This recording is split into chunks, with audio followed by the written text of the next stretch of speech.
हरि ओम नमस्तुनन्ताय सहस्रमूर्तये सहस्रपादाशिशिरोरुहावे सहस्रनाम्ने पुरुषाय शाश्वते सहस्रकोटियुगधारिणे नमः कमलनाभाय नमस्ते जलसायिने नमस्ते केशवानन्त वासुदेव नमस्तुते वासुनाद वासुदेवस्य वासितं भुवनत्रयं सर्वभूतानि वासोऽसि वासुदेव नमस्तुते शङ्करं शङ्कराचार्यं केशवं बादरायणं सूत्रभाष्यकृतो वन्दे भगवन्तो पुनः पुनः ईश्वरो गुरुरात्मेति मूर्तिभेदो विभागिने व्योमद्व्याप्तदेहाय दक्षिणामूर्तये नमः। ॐ शान्ति शान्ति शान्तिः।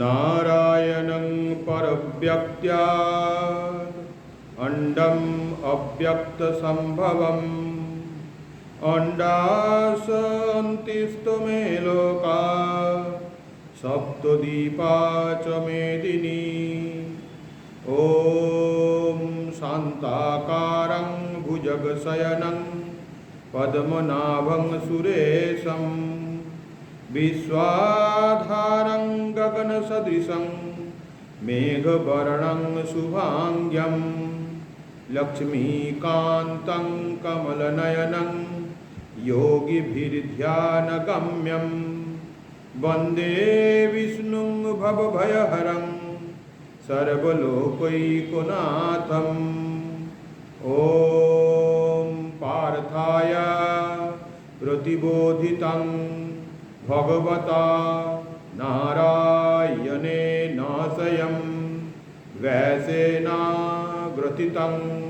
पुराणमुनिना मध्ये महाभारतम् अद्वैतामृतवर्षिणीं भगवतीम् अष्टादशाध्यायिनीम् अम्ब त्वामनुसन्दधामि भगवद्गीते भगवद्देशिनीं वसुदेवसुतं देवं कंसचाणूरमर्दनं देवकी परमानन्दं कृष्णं वन्दे जगद्गुरुम् ॐ शान्ति शान्ति शान्तिः। हरिः ओम्।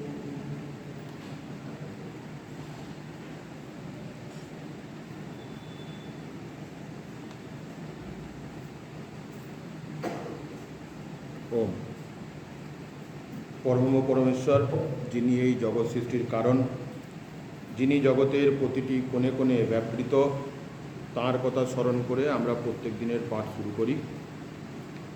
আমরা ঠিক এই আমি পঞ্চদশ অধ্যায় নিচ্ছিলাম, পঞ্চদশ অধ্যায়ের 12 নম্বর শ্লোক গতকাল একদম শেষের জায়গায় এসে দাঁড়িয়েছি। একটু আধটু আমাদের বাকি আছে, সেটুকুনি আজকে শেষ করে নিয়ে 13তে ঢুকব। কী কথা বলা হলো না, পঞ্চম অধ্যায়ের প্রথম 1 আর 2 নম্বর শ্লোকেতে এই যে জগৎ, এই জগৎ অজ্ঞানতা, এই জগতের কারণ কোথায়? না, বলা হচ্ছে জগতের কারণ হলো সেই পরমেশ্বর, তার থেকে এই জগতের সৃষ্টি, এই কথা বলা হলো। তারপরে 3 থেকে 6 4টি শ্লোক। এই 4টি শ্লোকে কি হলো না, এই 4টি শ্লোকে বলা হলো যে এই যে অজ্ঞানতা, এই যে কারণ, এটাকে তুমি কি করে ছিন্ন করবে, ছিন্ন করতে হবে, কি করে ছিন্ন করবে, কি বলা হলো তার পরিপ্রেক্ষিতে নে অসঙ্গ শস্ত্রেণ দৃঢ়েণ ছিদ্বা, অসঙ্গ হও। কিন্তু আমরা তো খালি সঙ্গ করেই বেড়াই, অসঙ্গ আর হও কি করে? একটার পর একটা সঙ্গ আমাদের করতেই হয়।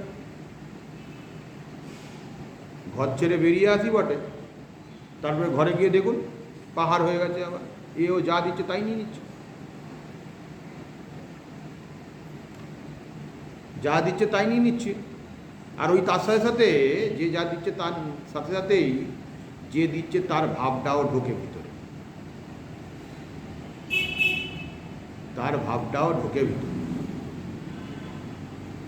বলতে গিয়েই ঠাকুরের একখানা কথা মনে পড়ে গেল। ঠাকুর একটু উদাহরণ দিচ্ছেন। একজন গরুর ব্যাপারী, একটা গরু ব্যাপারী গরু নিয়ে যাচ্ছিল কসাই। তা গরুটা কি করবে সে আমরা জানি, সকলেই জানি। অনেক পথ যাওয়ার পরে একটা টাইম গিয়ে তার খুব ক্লান্তি এসেছে। ক্লান্তি আসতে বলছে যে একটুখানি বিশ্রাম নিই, আর গরুটারও অনেকক্ষণ ধরে হেঁটেছে, একটু খাক, চড়ুক। তার সত্যি সত্যি খিদে পেয়েছে, সে তো খাচ্ছে। আর একটু বিশ্রাম নিতে নিতে দেখছে যে ওই দূরে কিছু একটা উৎসব হয়। কী উৎসব জানার দরকার নেই, খিদে তো পেয়েছে। গেছে, গিয়ে দেখলো একটা শ্রাদ্ধ বাড়ি। তো যার বাবা মা মারা গেছেন সে তো গিয়ে আগে হ্যাঁ হ্যাঁ আসুন আসুন আসুন, আমার বাবার আজকে শ্রাদ্ধ, বাবার আত্মার শান্তি কামনায় আপনি একটু প্রসাদ বুকে নিন। তার তো খাওয়া দাওয়া হলো। তারপরে সে শক্তি পেয়ে গেল। শক্তি পেয়ে গিয়ে সে বাড়িতে যখন গেল, গিয়ে তার যা কাজ তাই করেছে। ফলে এই যে গোহত্যা হলো, ঠাকুর বলছেন এই গোহত্যার পাপ যার শ্রাদ্ধ সে তো পেলই, তার ছেলেগুলোও পাবে। অর্থাৎ আমি কথাটা বলতে গেলাম অসঙ্গ আমরা হতে পারছি না। যত নিচ্ছি তার সাথে সাথে তার ভিতরের ভাবগুলো আমরা নিচ্ছি। আমি আপনাদেরকে কালকেই বলছিলাম না, এসে একটুখানি চুপ করে বসে থাকবেন, দেখবেন ভাবটা ঠিক বুঝতে পারবেন। ওখানে দেখে তার দিকে তাকিয়ে একটুখানি জবজানাদি করে নিন না। দু একজন আসেন, আমি যাকে জানি, দু একজন আসেন, এসে আগে ঠাকুরের সামনে বসে অনেক ধরে বসে থাকেন। সকালবেলা যেমন অনেকে আসেন, এসে চুপ করে বসে থেকে একটুখানি স্তোত্র পাঠ করে তারপরে যায়। অর্থাৎ এগুলো তার একটা ভাব। সেই ভাবগুলো সে এখান থেকেই পাক বা অন্য জায়গা থেকেই পাক, যেখান থেকেই পাক, এই ভাবগুলো আদান প্রদান হয়। সেরকম যার যেরকম ভাব তার সেরকম লাভ। যে ভাবটা যে গ্রহণ করতে পারবে তার সেরকম হবে। এখন আমরা ছিলাম এই জায়গায় যে অসঙ্গ শস্ত্রেণ দৃঢ় ছিদ্বা। তারপরে 2টি শ্লোক 7 আর 8, এই 2টি শ্লোক হচ্ছে কিভাবে এই উৎক্রমণ হয়। একটা শরীর থেকে আর একটা শরীরে যে আমরা যাচ্ছি, এখন ঝট করে কারোকে যদি বলা হয় যে একটা শরীর থেকে আরেকটা শরীরে যাচ্ছি, বুঝতে পারবে না তো। আমাদের 2য় অধ্যায়ে বলে গিয়েছিলেন বাসাংসি জিন্নানি যথাবিহায়, যে বস্ত্র পরিত্যাগ যেমন আমরা করি পুরানো বস্ত্র, ঠিক সেরকমভাবেই আমরা এই শরীরটাকে ত্যাগ করে আবার নতুন শরীরে ঢুকি। এই কথাটা যখনই শুনলাম, আমাদের মধ্যে এই ভাবটি তৈরি হলো তাহলে যে তার মানে আমরা আত্মা একটা শরীর থেকে আর একটা শরীরে যাই। সেই কথাই এখানে বলছেন। এবারে বলছেন তাহলে কি করে যাই, কেমন করে যায়? সেই কথায় বলা হচ্ছে যে মনঃ ষষ্ঠানি ইন্দ্রিয়ান। মন হলো 6 নম্বর ইন্দ্রিয়। আমরা 5টা ইন্দ্রিয়র কথা শুনেছি, চক্ষু, কান্ন, নাসিকা, জিহ্বা, ত্বক। তার সঙ্গে আরেকটি অ্যাডিশনাল হলো, সেটা হচ্ছে 6 নম্বর ইন্দ্রিয় হয়ে গেল মন। মনও ষষ্ঠা ইন্দ্রিয়ানি। এই মনটা কীরকমভাবে যায় না, মনের সঙ্গে প্রাণ যুক্ত হয়ে রয়েছে। সে কার পেছন পেছন ঘোরে? আর তার সঙ্গে সঙ্গে কী আছে? পূর্ব জন্মের সংস্কার, কাম ক্রোধাদি অহংকার সব কিছু রয়েছে তার সাথে সাথে। যেরকম প্রকৃতি ক্রিয়মানানি, প্রকৃতি যেমন তৈরি ছিল আগের প্রকৃতি, সেইটা নিয়েই আমরা চলছি। সেইটা কি হয়, তখন ওই আত্মার মধ্যে, আত্মা যেখানে যায় তার পিছন পিছন প্রাণ ঘুরতে থাকে। এইবারে যেখানে গিয়ে পায় সেখানেই ধুকপুক করা শুরু করে দেয়, কালকে বলেছি। এরপরে হচ্ছে আমাদের এই 8, 9 থেকে 9 এবং 9, 10, 11 তিনটি। 9, 10, 11 তিনটিতে কি আছে?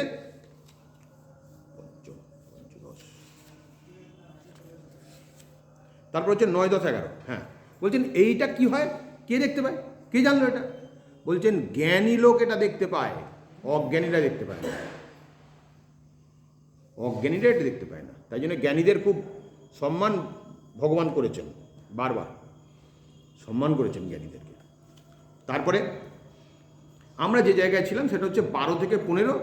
বলছেন যে এই পরমেশ্বর সর্বব্যাপী। তার উদাহরণে আমি অনেক কথা বলা হয়েছিল। কালকে আবার সেই এর প্রহ্লাদের সেই কথাটা চলে এলো, যে প্রহ্লাদ বলছেন যে এই থামের মধ্যেও তিনি আছেন। বলছেন হ্যাঁ, এই থামের মধ্যেও আছেন। তাই জন্য সেই থামের মধ্যে থেকেই তিনি বেরিয়ে এলেন নৃসিংহ অবতার রূপে। যেরকম ছান্দোগ্য উপনিষদে ব্যাখ্যা করা হয়েছে, এক বাটি জল নিয়ে আসো আর একটা নুনের ঢেলা নিয়ে আসো। সেই নুনের ঢেলাটা যখন মিশিয়ে দেওয়া হলো, আর নুন নাই, আলাদা করবো কী করে? তখন পিতা বললেন সামনে দিয়ে চাপো, পিছন দিয়ে চাপো, তলা দিয়ে চাপো, পাশ দিয়ে চাপো, উপর দিয়ে চাপো, চেখে দেখো, একটু করে চামচ দিয়ে নাও। চেখে দেখে কি দেওয়া গেল? সব জলটাই নোনতা। ঠিক সেরকম ব্রহ্ম, পরব্রহ্ম, পরমাত্মা যাকে বলছি আমরা, তিনি সর্বত্র ব্যপ্ত হয়ে রয়েছে, জগতে সর্বত্র ব্যপ্ত হয়ে গিয়েছেন। তাকে কোথায় খুঁজবো আমি? উপনিষদে আরেকটা জায়গায় বলছেন, যিনি কিনা এই জগৎ যখন সৃষ্টি করলেন, জগতের মধ্যেই তিনি প্রবিষ্ট হলেন।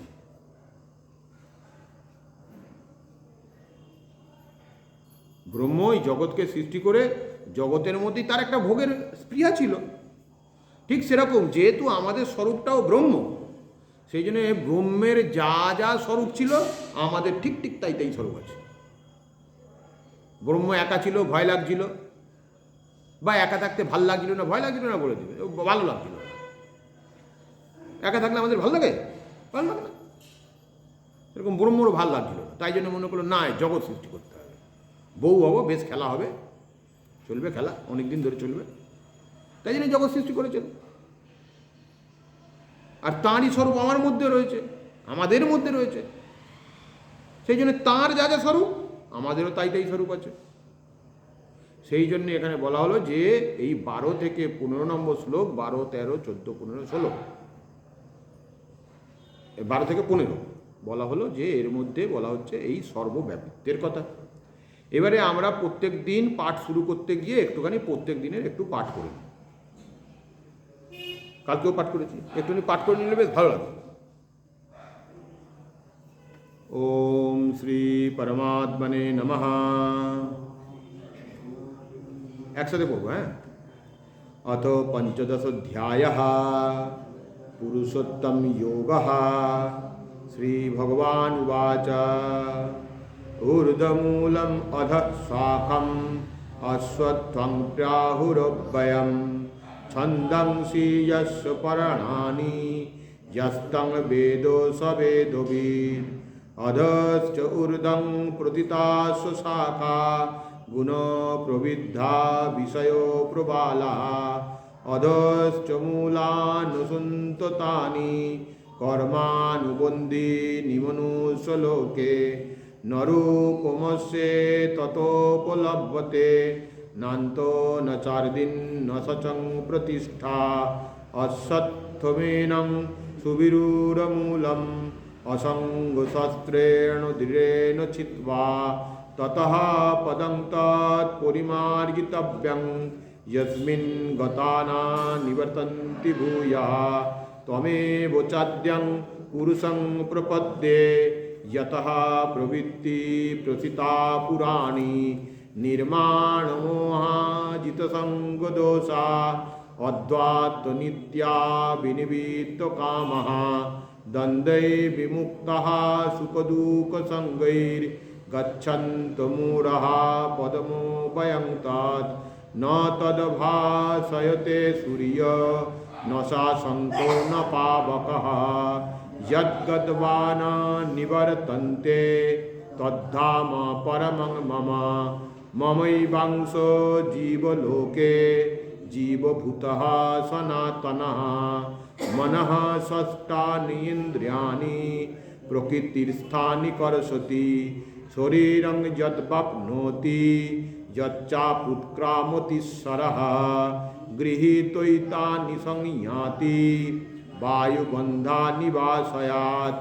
सत्रं चक्षुस्पर्शनं च रसनं घ्राणमेव च अधिष्ठायं मनश्चायं विषयानुपसेवते उत्क्रामन्तं स्थितं वापि भुञ्जानं वा गुणान्वितं विमूढानानुपश्यन्ति पश्यन्ति ज्ञानचक्षुषाः यतन्तो योगिनश्चैनं पश्यन्त्वद्भवनस्थितं यतन्तो प्रकृतात्मानो नैनं पश्यन्ति चेतसः यदादित्यो गतं तेजो जगद्भासयतेऽखिलं यच्चन्द्रमसि चक्षाग्नौ तत्तेजो विद्धि मामकम् गामाविश्व च भूतानि धारयामः जसा पुष्णामि चौधसि सर्वः सोमो भूत्वा रसात्मकः अहं वैश्वानरो भूत्वा प्राणिनं देहमाश्रितः प्राणाप्राणौ समायुक्तः पचाम्यन्नं चतुर्विधं सर्वश्चाहं हृदि सन्निविष्टो मत्तस्मृतिर्ज्ञानमहापहञ्च वेदैश्च सर्वैरहमेव वेद्यो वेदान्तकृद्वेदविदेव चाहं द्राविमौ पुरुषौ लोके क्षरक्षर एव च क्षरक्षरवाणि भूतानि कूटस्थक्षर उच्यते उत्तमः पुरुषस्तन्नः परमात्मे तुदाहृतः यो लोकत्रयमविश्य विवर्तव्य ईश्वरः यस्माक्षरमतीतोऽहम् अक्षरादपि चोत्तमः अतस्मै लोके वेदे च प्रथितः पुरुषोत्तमः यो मामेव समं मूढो जानाति पुरुषोत्तमं स सर्वति भजति मां सर्वभावेन भारत इति गुह्यं तमं शास्त्रम् इदं मुक्तं मया नघ एतद्बुद्ध्या बुद्धिमं स्यात् कृतकृत्यश्च भारत हरि ओं पूर्णमदः पूर्णमिदं पूर्णात् पूर्णमुदच्यते पूर्णस्य पूर्णमादाय पूर्णमेवावशिष्यते ओम शांति शांति शांति। ओम আমরা গতদিন যেখানটা শেষ করেছিলাম 12 শেষ হচ্ছে, সেখানে আমাদের তাহলে কথাটা কি হয়েছে যে যৎ আদিত্য তেজ জগৎ ভাসয়তে খিলাম।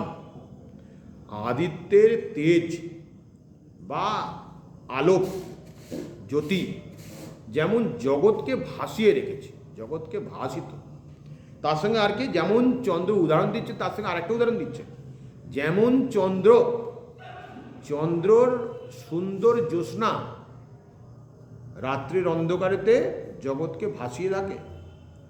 কালকে বলছিলাম আমি কত সুন্দর লাগে, আমাদের চারিদিকে আলো আছে তাই, কিন্তু যদি রাত্রের সৌন্দর্য আমরা নিতে চাই তাহলে সব আলো বন্ধ করে একবার ছাদে কিছুক্ষণ বসে থাকতে হয়। একটি আশ্রমে গিয়েছিলাম, মাঝে মধ্যে যাই, আপনারা জানেন। তো ওখানে একজন বাচ্চাদের ট্রেনার এসেছেন, তিনিও রামকৃষ্ণ মঠ মিশনের পরম্পরায়।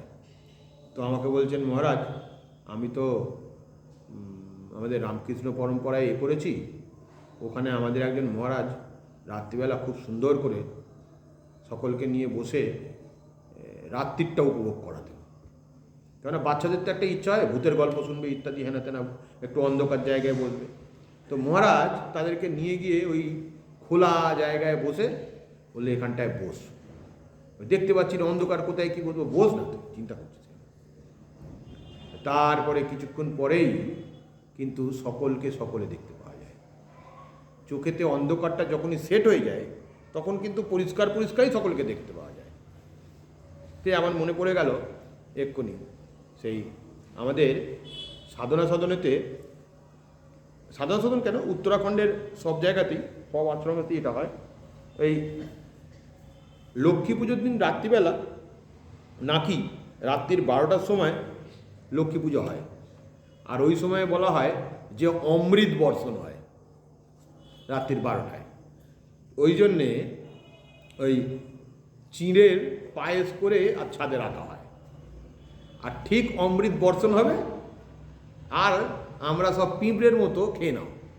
গুরুজি আবার এরকম করে বলতেন যে मीठा चीज़ अगर रहे तो पहले ही कौन आता है, चींटी आता है। चींटी माने पिंपरे आसे पिंपरे से खेन है, तो सिद्धार्थ ऐसा चींटी होके सब खा लेगा। আমাকে বলতেন। তো সেরকম সকলে সেই চিতির মতো বা পিঁপড়ের মতো তাড়াতাড়ি করে খেয়ে নিতে হবে, নইলে অমৃত নষ্ট হয়ে যাবে। এইটা ওই জন্যে রাত্রিবেলা সকলে ওই ওপরে পায়েসটা বসিয়ে রেখে তাকে ঘিরে বসে আর ঈশ্বরের নাম হয়। ঈশ্বরের নাম মানে অনেক শ্লোক, যত শ্লোক আছে কত শ্লোক বলতে থাকো, একজন এক একটা করে শ্লোক বলতে থাকলো। এরকম শ্লোক বলতে বলতে 9টা থেকে 12টা হয়ে গেল, সন্ধ্যে থেকে রাত্রির হয়ে গেল। তা তখন ওই ঠিক দেখতে পাওয়া যেত কে কি বলছে না বলছে। গুরুজি আবার বলতেন, হে নাম করে বলতেন, তুমি ঘুমোচ্ছ কেন? মানে দেখতে পাওয়া যায়। আমরা রাত্রির অন্ধকারে বসলেও বুঝতে পারবো যে প্রত্যেক কালকে বলছেন যে একটা বিউটিনেস আছে সব কিছুর, অন্ধকারের একটা সৌন্দর্যতা আছে। তা ওই দিনকে আমাদের জ্যোতি সব থেকে বেশি হয়, চন্দ্রের জ্যোতি সব থেকে বেশি হয়। ওই জন্য লক্ষ্মী পুজোর কথাটা মনে এলো, কালকেও এসেছিল মনে, কালকে আর বলা হয়নি। জ্যোতিটা সব থেকে বেশি হয়। তারপর কি বলেছে না, অগ্নির যেমন অগ্নির যে জ্যোতি, অগ্নির যে দায়িকা শক্তি, ও সব জায়গা পুড়িয়ে দেয়। সেই কথা বলে বলা হলো কি না, এই যে চন্দ্র, অগ্নি এবং সূর্য, এদের মধ্যে ফার্স্ট সেকেন্ড থার্ড করলে কে? প্রথমে সূর্য, তারপরে চন্দ্র, তারপরে অগ্নি। বলছেন তত্তেজ বৃদ্ধি মামকম, তারা আমার কাছ থেকে পেয়েছে এটা, এই তেজ বা এই জ্যোতি। অন্য কারোর জ্যোতি না, জ্যোতি সব আমার। যা দেখতে পাচ্ছ সব আমার কাছ থেকে পেয়েছে। বলছেন আমি কোনো কম্পিটিশনে নেই, বরঞ্চ ওরা কম বেশি হিসাবে যার যেরকম চাহিদা, যার যেরকম পারদ্ধ, যার যেরকম সংস্কার, সেই হিসাবে কম বেশি পায়। এটা দৃষ্টান্ত। এবারে দ্রাষ্টান্ত মানে কাকে বোঝানো হচ্ছে, যদিও পরে আবার আসবে, কিন্তু তাও একটা বোঝানো যাচ্ছে যে কি না, অর্থাৎ কি না, সূর্য তো সমানভাবে সকলের ওপর কিরণ দেয়। হিন্দু মুসলিম ধর্ম বিদ্বেষ, পাহাড় নদী নালা সবার উপরে সমানভাবে কিরণ দেয়। কারোর উপর তার দেশভাব নেই, কারোর সাথে তার দেশভাব নেই।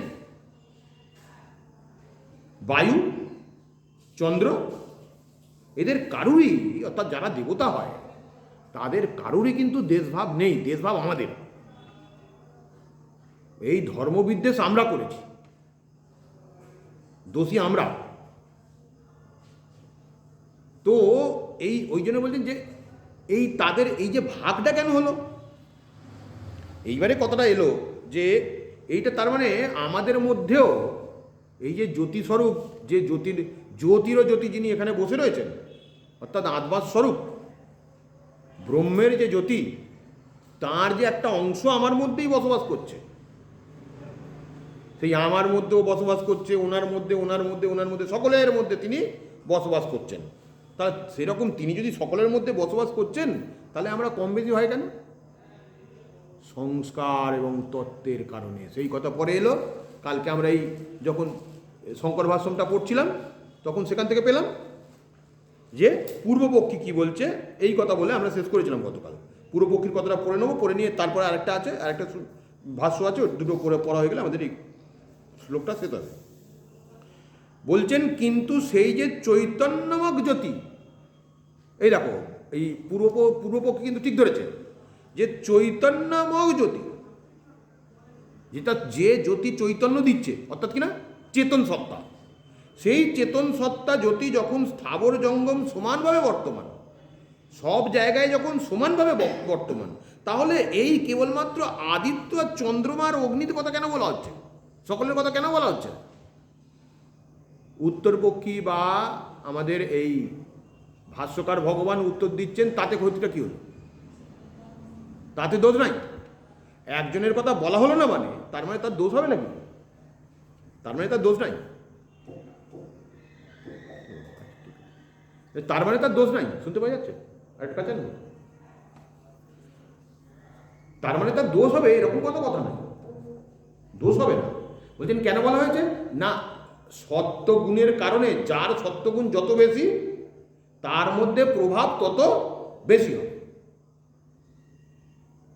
ঠাকুর শ্রীরামকৃষ্ণ কিরম উদাহরণ দিয়েছেন আপনাদেরকে বারবার বলি, আমি যত জায়গায় যাই এই কথাটা আবার আসেই বারবার, কথাটা ঠাকুরের কথাটা, যে একই জ্যোতি সে মাটির ওপরে পড়েছে, পাতার ওপরে পড়েছে, জলে পড়েছে, আবার দর্পণে পড়েছে, কিন্তু দর্পণে তার বেশি প্রকাশ।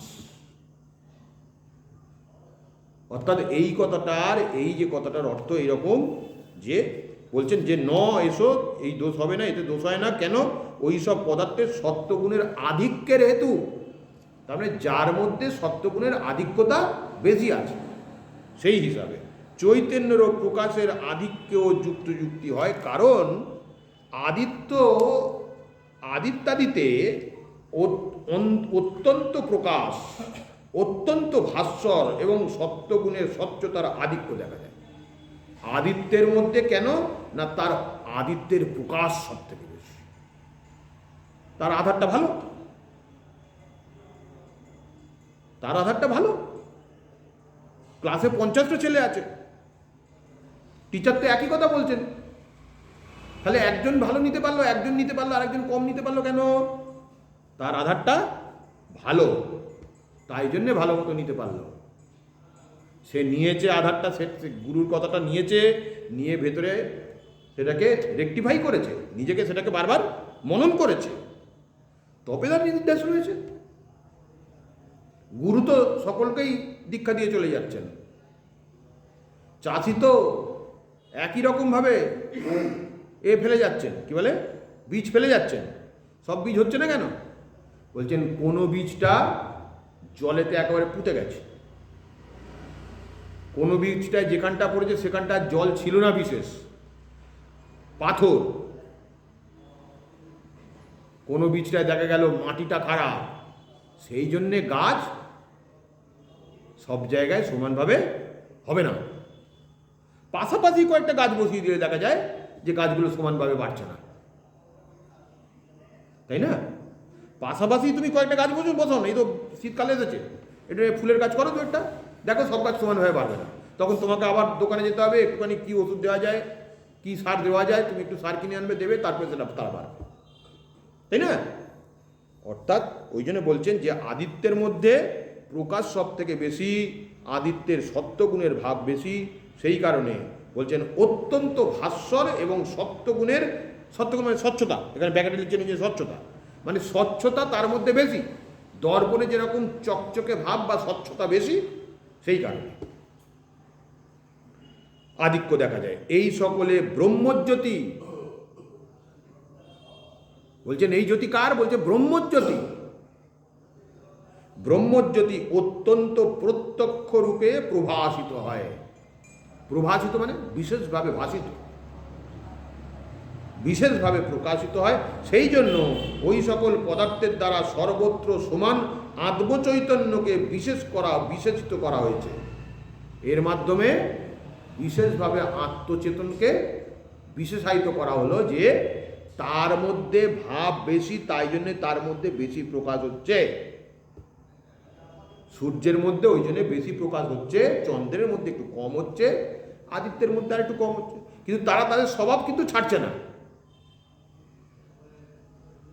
আগুন লাগলে পাশাপাশি ঘর থাকলে তোমার সঙ্গে যতই ঝগড়াঝাঁটি থাকুক না কেন, তোমার ঘরটা জ্বলবে আর ওর ঘরটা জ্বলবে না, হবে না। হয়তো শুরুটা ওর ঘর থেকে হলো, তাই জন্য তুমি হয়তো তোমার দু একটা জিনিস একটু বেশি তাড়াতাড়ি বার করে নিতে পেরেছো, তোমার ঘরটাকেও জ্বালিয়ে যাবে যদি যা জল পড়ে বা তার যদি প্রতিকার না হয়। তোমার ঘরেতেও রান্না সে করবে, আগুন রান্না তোমার ঘরেতেও হবে, ওর ঘরেতেও হবে। এই জন্যই তিনজনের কথা বলা হলো। বলার কারণ এই দুটো, একটা হচ্ছে যে প্রকাশ, কার স্বচ্ছতা বেশি, কার প্রকাশ করার মতো ক্ষমতা বেশি, বা কার আধার কতটা, সেইটা হিসাবে বলা। আর একটা কারণ হচ্ছে যে তার যে স্বভাব, এই যে স্বভাব কীরকম স্বভাব না, সকলকে সে দেয়, একই সমানভাবে দেয়, কারুর জন্য সে কম বেশি করে না। কেন? এই জ্যোতি কার কাছ থেকে পেয়েছে? সেই পরব্রহ্ম পরমেশ্বরের জ্যোতি। পরব্রহ্ম পরমেশ্বর বলে দিচ্ছে, তদ্বিদ্ধি মামকম, আমার বিদ্ধি, আমার বিদ্ধি মানে জেনে বা পাওয়া, পেয়েছে আমার কাছ থেকে বা আমার বলে জানবে। বলছেন এই সকল পদার্থের দ্বারা সর্বত্র আত্মচৈতন্যকে বিশেষিত করা হয়েছে, কিন্তু বাস্তবিক পক্ষে ওই সকল পদার্থে ব্রহ্মজ্যোতি অধিক নয়, অর্থাৎ ইতর বিশেষ নেই, সর্বত্র সমান। বলছেন এই লাস্টের কথাটা আরও একটা কথা পরিষ্কার করে, আমি যে কথাটা বলছিলাম যে সমানভাবে দিয়েছে, কিন্তু প্রকাশটা কেন কম বেশি হচ্ছে না, তার সত্যগুণী ভাব বেশি, এর সত্যগুণী ভাব কম, তাই জন্যে বিভিন্ন ছেলের বিভিন্ন মেরিট। সেই জন্যে টিচারের কথা সব নিতে পারলো না, মনটাও সবসময় বসে থাকে না। আমাদের এদিকে বসতে বলুন না, 20 মিনিট পরেই বলবো বাথরুম যাবো, তার মানে কি মনটা বসাতে পারছে না। এক একজনের এক একটা কারণ হবে তো। তা সেই জন্য বলছেন যে সত্যগুণের আধিক্যতা হেতু তিনি ব্রহ্মজ্যোতি অধিক নয়, অর্থাৎ ইতর বিশেষে কম দেননি, সর্বত্র সমানই দিয়েছেন। যে কথাটা ঠাকুর ওই এক কথায় বলে দিয়েছেন, একটা উদাহরণে ঠাকুর কথাটা বলে দিয়েছেন। সেইটাকে দেখুন কতক্ষণ ধরে আমাদের এখানে পড়া হচ্ছে, ঠাকুর এক কথায় বলে দিয়েছেন। আচ্ছা, তারপরে আরেকটি ভাষ্য আছে, আরেকটি 5 নম্বর ভাষ্য, যথাহি লোকে তুল্য ওপি মুখ সংস্থানে ন কুষ্ঠ কুড্যাদৌ মুখম আবির্ভবতি আদর সাধ্য তু তচ্ছে স্বচ্ছতরে চ তারতম্যেন আবির্ভবতি তদ্বৎ। বলছেন যথাহি মানে যেমন, যথা মানে যেমন, লোকে, লোকে মানে এই এই না, লোকে মানে এটা তো একটা মানে সাধারণ লোকের মধ্যে বা ভূভাগের মধ্যে দেখা যায়, লোকে দেখা যায় যে মুখ্য সংস্থান তুল্য হলেও, মুখ সংস্থান তুল্য হলেও, অর্থাৎ মুখ রূপ বিম্ব সর্বত্র সমান হলেও, বিম্ব সর্বত্র সমান হলেও কাঠ ও দেওয়ালের গায়ে মুখ প্রতিবিম্ব আবির্ভূত হয় না। উদাহরণ দিয়ে দিলেন, উদাহরণ দিয়ে এবারে বলছেন যে যেমন যে প্রকাশটা তো সেম, কিন্তু কাঠের মধ্যে দেওয়ালের মধ্যে ঠাকুর যা বলেছেন সেই কথায় আসছে, দেখুন কি অদ্ভুত কথা বলেন, এক কথাই আসছে, আবার আরো তারপরে আসবে, কথাটা শেষ হবে দাঁড়া।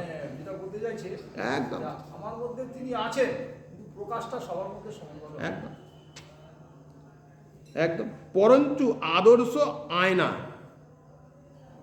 ঠাকুর নাকি মুখ্য ছিল, বলে কিনা তাকে বললে বলতে আমি মুখ্যতম। তিনি যা বলেছেন সেটা এখানে লেখা রয়েছে, তিনি এই বই পড়েননি, বরঞ্চ তার এক সন্তান তার এক সন্ন্যাসী সন্তান এই বই লিখেছেন। এই লিখেছেন মানে শঙ্কর ভাষ্যকে বাংলায় করেছেন।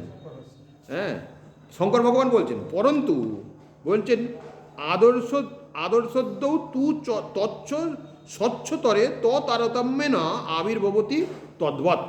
বলছেন আয়না প্রভৃতি স্বচ্ছতর পদার্থে তারতম্যের জন্য, স্বচ্ছতার তারতম্যের জন্য অধিক স্বচ্ছ পদার্থে মুখ প্রতিবিম্বের অধিক প্রকাশ, অল্প স্বচ্ছ পদার্থে অল্প প্রকাশ রূপে আবির্ভূত হয় সেই রূপ। অর্থাৎ সেই দর্পণটা হলো একদম স্বচ্ছতম, তারপরে একটু একটু করে কমেছে। আর কি, মাটির মধ্যে স্বচ্ছতার ক্ষমতা কম। এবারে বলছেন পরবর্তী শ্লোকের ভাব। পরবর্তী শ্লোকটা কেন এলো? তার 13 নম্বর শ্লোকে কী করতে যাবে? আমি তো বুঝিয়ে তো দিয়েছ, কী বোঝাবে 13 নম্বর পরবর্তী শ্লোকে?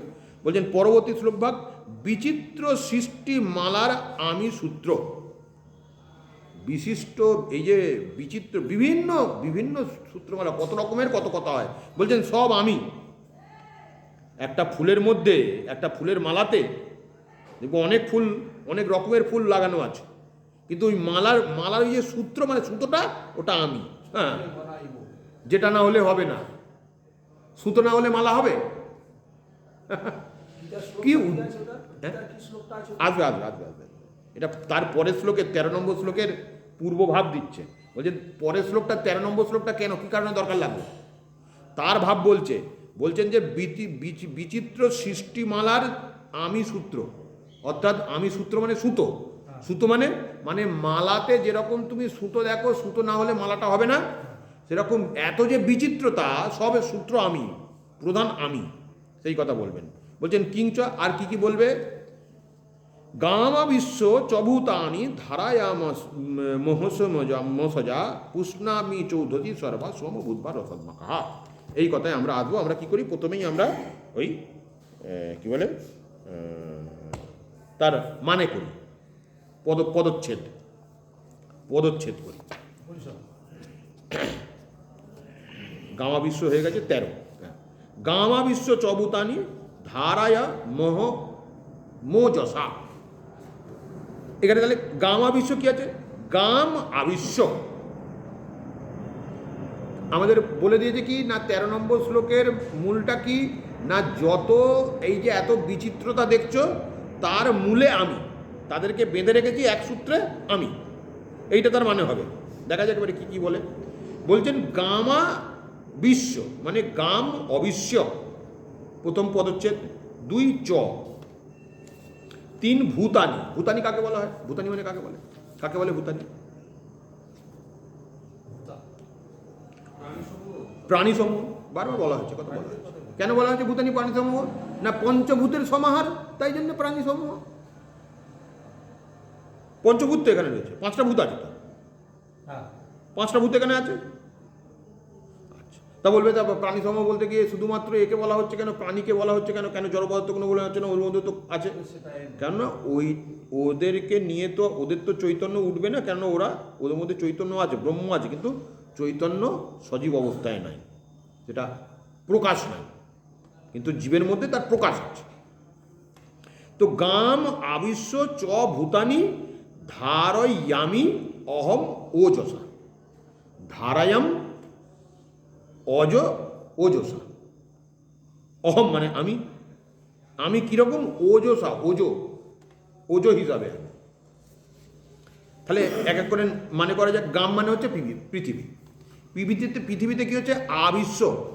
পৃথিবী গাম আবিশ্ব মানে পৃথিবীর মধ্যে যা কিনা প্রবেশ করে তা কীরকম? সেরকম চ মানে ও বা এবং, এই কথাটা হয়। তাহলে অর্থাৎ কিনা পরের শ্লোকের কথা হচ্ছে ও। তার মানে কী হলো? প্রথম শ্লোকে প্রথম কথা ছিল যথাদিত্য গতম যে জগৎ ভাষা হইতে গেলাম যচ্চমন্দু মধু যজ্ঞ তদ্বীজ বিদ্যমান অব, মানে আমারই বলে জানবে। এবং আর কি জানবে না, আর জানবে যে পৃথিবীর মধ্যে পৃথিবীতে যিনি প্রবেশ করেছেন, কে প্রবেশ করেছেন? অহম মানে সব আমার। লাস্টে অহমটা বলেছে। তুমি বই আনুনি কেন? বই খুলতে পারতে তো। আচ্ছা, ভূতানি, যা কার মধ্যে না ভূতানি, যত ভূত আছে। তা ওজসা, ওজো মানে হচ্ছে শক্তি, ওজো মানে শক্তি, সেই শক্তি কার না অহম, আমার। যে ওজো, যে শক্তি, সে আমার। কিরকম ভাবে বলবে মানে বলছেন ভূতানি, ভূতেদের মানে প্রাণীগণের ধারায়ামি, ধারায়াম মানে ধারণ করার যে ক্ষমতা, ধারণ করে থাকে, সেই ধারণ করার কি করে ধারণ করার ক্ষমতা কার আছে না আমার আছে। আর কি আছে, আর একটা দেখো তার পরের লাইনে আছে, চ দুটো দিয়েছে কেন, ও ওপরে একটা নিচে একটা, আচ্ছা। রসদ মাকাহা, দ্বিতীয় লাইনে, দ্বিতীয় লাইনে হচ্ছে পুষ্ণামি চৌধসী সর্বা। পুষ্ণামি একটা কথা, তারপরে চৌধসী চ, চ ঔষধি, চৌধসী, অ আর ও দুটো মিলে হলে ও, চৌ হয়েছে, চ ঔষধি সর্বাহা সোমাহা ভূতবা রথৎমাকাহা। অর্থাৎ দ্বিতীয় পংক্তিতে বিশেষ কোনো পদবিচ্ছেদ নেই, শুধুমাত্র এই পুষ্ণামি চ ঔষধি এইটুকুনি, আর বিশেষ পদবিচ্ছেদ নেই।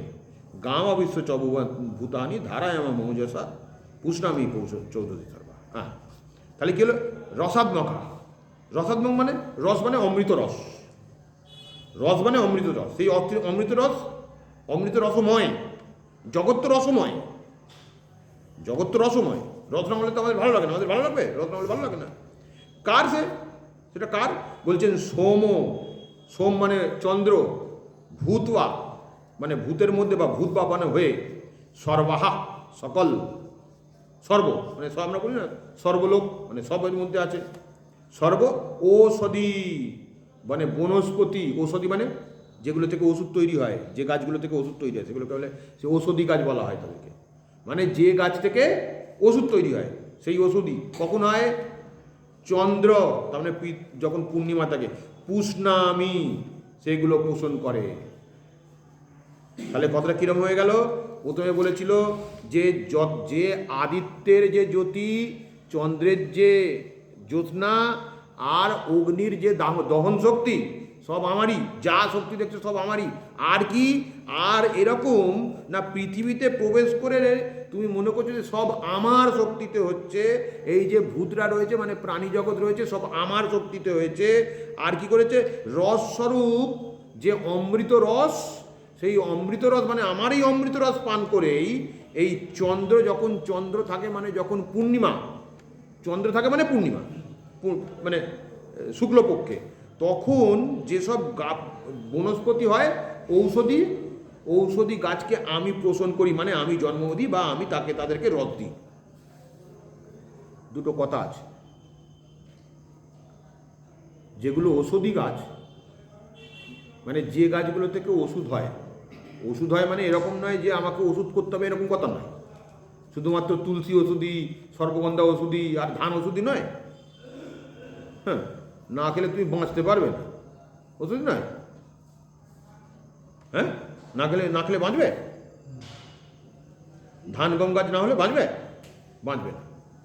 ওই জন্যে খেয়াল করে দেখো, রথের দিনকে বসানো হয় ধান গাছ, শুরু করা হয় রথের দিন। কেন রথের দিন, কেন শুক্লপক্ষ, সেই জন্যে শুক্লপক্ষে বসানো হয়, বুঝলে? হ্যাঁ, হিসেব করে করা হয়। তাহলে এইটা হচ্ছে কথা। এবারে আমরা আমাদের অভ্যাস মতো আমরা পরের বই এবারে মানে একটু একটু করে ক্লিয়ার করব, মানে এবারে ক্লিয়ার করব। 13 বলছেন আমি ঐশ্বরিক শক্তি দ্বারা পৃথিবীতে প্রবেশপূর্বক, তার মানে এই যে শক্তিতে আমি ঢুকি, আমি এই জগতের মধ্যে যে আমি ঢুকেছি এটা আমার এক অলৌকিক শক্তি, বলে দিচ্ছে ঐশ্বরিক শক্তি, আমার শক্তি। আমি সেই শক্তি দিয়ে এই জগতের মধ্যে প্রবেশ করেছি, করে কি করছি না পৃথিবীতে প্রবেশপূর্বক চরাচর ভূত সকল ধারণ করি, মানে প্রাণী সকলকে, ভূত সকল মানে প্রাণী সকলকে ধারণ আমি করেছি।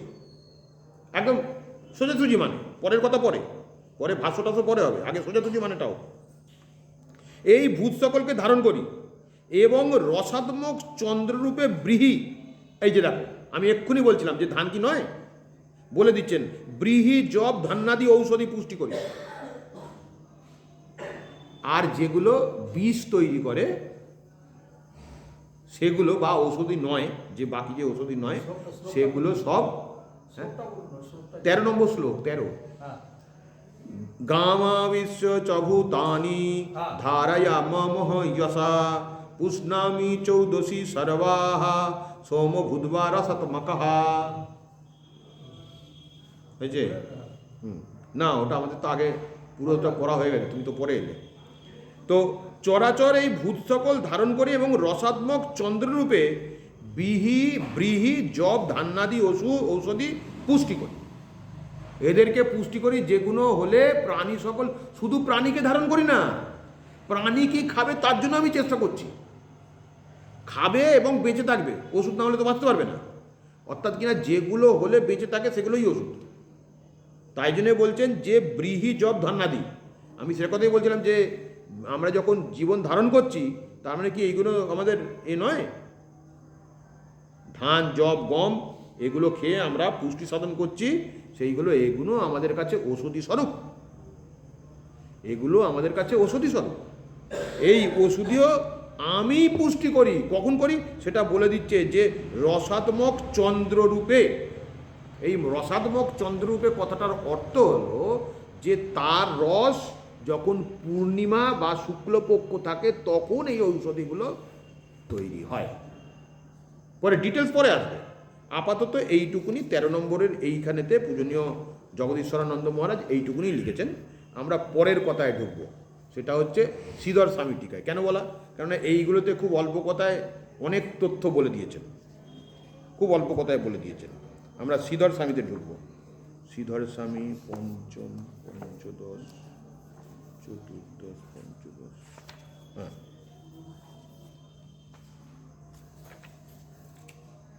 মহারাজ লিখছেন কিঞ্চ গামিতি গাং পৃথিবী মোজসা বলেন অধিষ্ঠায় অহমেব চরাচরাণি ভূতানি ধারয়ামি অহমেব চ রসময় সোম ভূত্বা বৃহাদ্যাদসদি সর্বাহ সর্ববর্ধয়ামি। মানে বলছেন আরও গাম, গাম মানে পৃথিবী, গাম ইত্যাদি, ওজো বলধারক মানে শক্তিধারক, শক্তিধারক বল দ্বারা আমি, অর্থাৎ আমার শক্তি দিয়ে আমি পৃথিবীকে তথা চরাচরকে ভূতসমূহকে পালন করি বা ধারণ করি। আর কি করি? এবং আমি রসময়ে সোম হইয়া চন্দ্র হয়েছি, আমি করছি। সূর্য না হলে যেমন এই গাছ বাঁচবে না শক্তি দিয়ে, আবার চন্দ্র হয়ে তার মিষ্ট রস ঔষধি তৈরি করবার জন্যে আমি এই চন্দ্র হয়ে সোম হইয়া সকল ব্রীহি, জব ইত্যাদি ঔষধি সংবর্ধিত করি। পরিষ্কার হলো কথা? অর্থাৎ এখানে এক্সট্রা কোনো কথা আর বলেননি পূজনীয় মহারাজ। আমরা ওই জন্য এখানে আর ঢুকবো না। এরপরে আমাদের যেটা ঢুকবার সেটা হচ্ছে, আচ্ছা একটুখানি করি, কেননা 5 মিনিট পরে শুরু হয়েছিল। একটুখানি এবারে যেটা আমাদের মূল যেটাই আসবো সেটা হচ্ছে আমাদের এই কি বলে মধুসূদন সরস্বতী মহারাজের টিকা সম্বন্ধিত একটু করি, একটুখানি করি। কালকে নইলে একেবারে নতুন নতুন মনে হবে।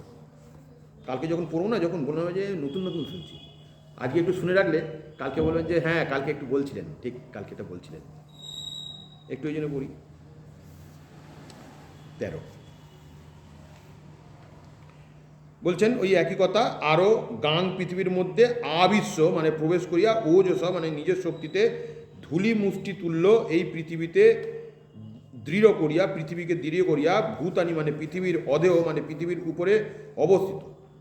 এইখানে আরেকটি কথা যুক্ত করেছেন এই ভূতানি কথাতে। পৃথিবীর মধ্যে ভূতানি মানে পৃথিবীর আধেয়, মানে পৃথিবীর ঊর্ধ্বে যারা বসবাস করেন।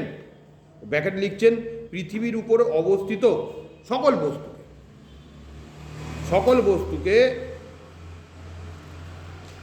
বস্তুকে অহং মানে আমি, ধারা আমি মানে ধারণ করি। কারণ তাহা না হলে আমি যদি ইহাকে তদ্রূপে বিধৃত না করতাম, তাহা হইলে এই পৃথিবীর শিকতা মুষ্টির জন্যে বালুকা মুষ্টির মতো বিষণ্ণ হইয়া যাইত অথবা নিম্নে নিমগ্ন হইত। বলছে আমি একে ধারণ করি বলেই এই ঔষধি গাছগাছালি সব তৈরি হয়েছে। ভূতানি মানে পৃথিবীর ওপরে যারা বসবাস করে তাদেরকে আমি ধারণ করেছি বলেই তাই জন্যে হয়েছে। যেখানে আমি প্রভাব খাটাইনি সেখানে বালুকার ন্যায় মরুভূমি হয়ে গেছে। পৃথিবীর অনেক জায়গায় আছে, পৃথিবীতে তো অনেক অনেক দেশ আছে, তাহলে কিন্তু লোক সংখ্যা কেন এই এশিয়া মহাদেশের মধ্যে বেশি বলুন দেখি? সারাক্ষণ ধরে বরফেই ঢাকা, অথবা দিগন্তর প্রান্ত পড়ে রয়েছে, লোক নাই। এখানেই কেন হচ্ছে? অর্থাৎ কিনা এই মানুষ সৃষ্টির বা মানুষের যে যে অনুকূল পরিবেশ দরকার হয় সেগুলো এখানে আছে। তাহলে ঈশ্বরের কৃপা এখানের উপরে সব থেকে বেশি, এই এশিয়ার কান্ট্রিগুলোর মধ্যে বেশি। অন্যান্য কিছু কান্ট্রি আছে যেখানে সন্তান উৎপাদন হয় না, সন্তান উৎপাদন হয় না। খোঁজ নিয়ে দেখবেন,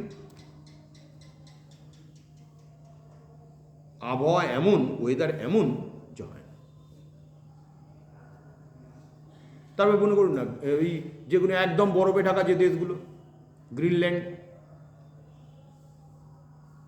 ওখানে তো এমন অবস্থা, -20 মানে হচ্ছে গরম। তারাও সেরকমভাবে সহ্য করে নিয়েছে, তাই সেরকমই গরম।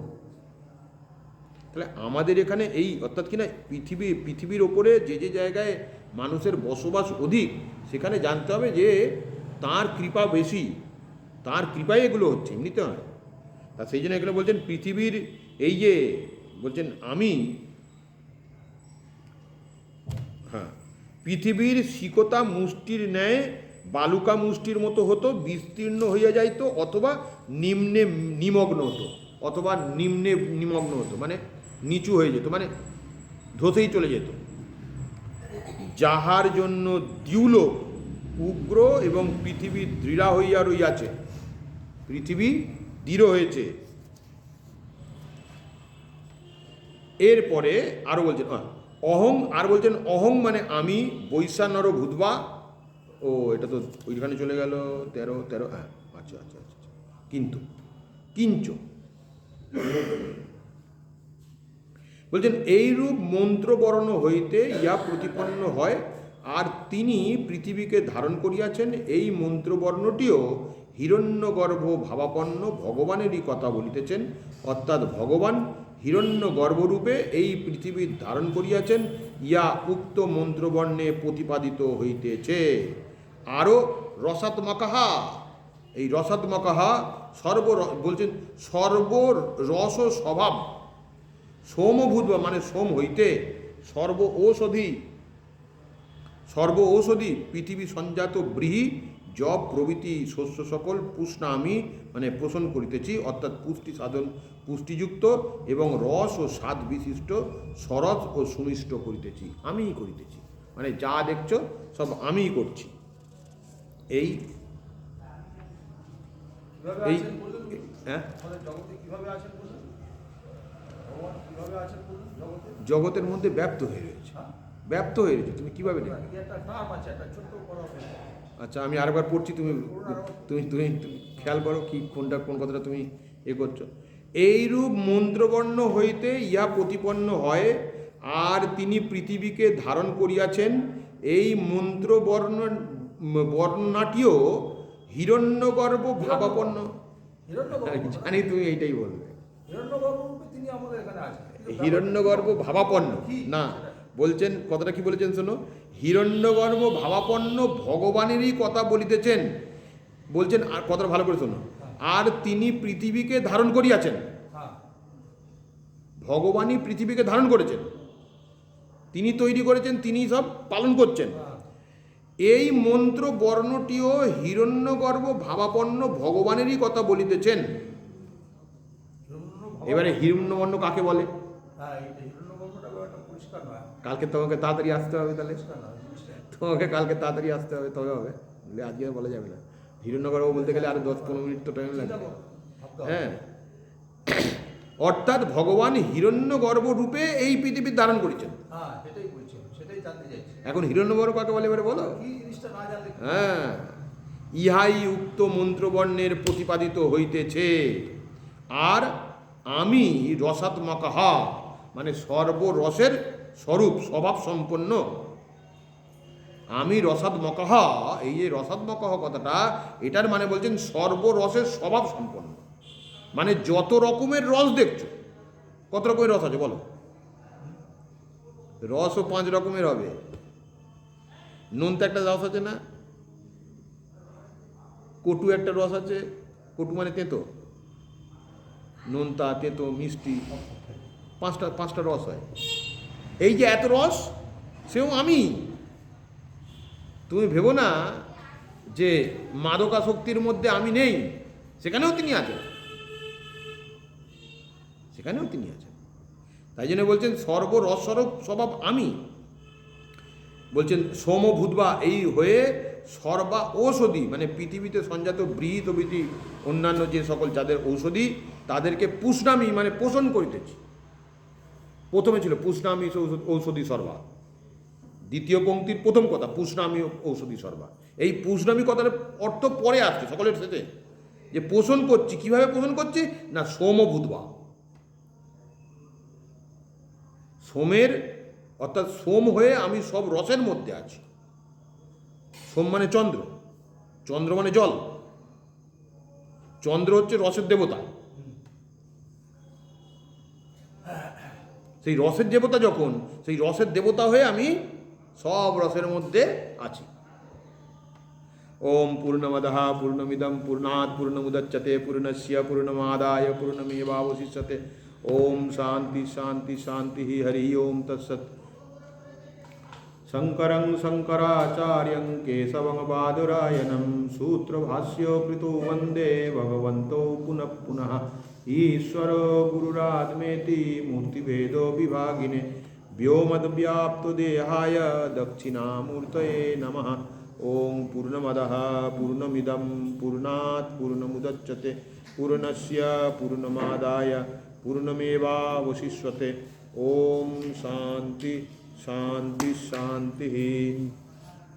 ओम जय श्री सिद्धार्थ गणेश भगवान की, महामृत्युंजय महादेवों की, सर्वमंगल नारायणी काली माता की, भगवान पार्थ सारथी जी की, काशी विश्वनाथ भगवान की, उदित पावनी गंगा माता की, करुणामयी अन्नपूर्णा माता की, श्री वृंदावन बिहारी लाल जी की, सत्य सनातन धर्मों की, ब्रह्म विद्या गीता माता की, भाष्यकार जगतगुरु शंकराचार्य जी की, सदगुरु देवों की, परमार्थ साधक संघों की, संघ गुरु महाराज जी की।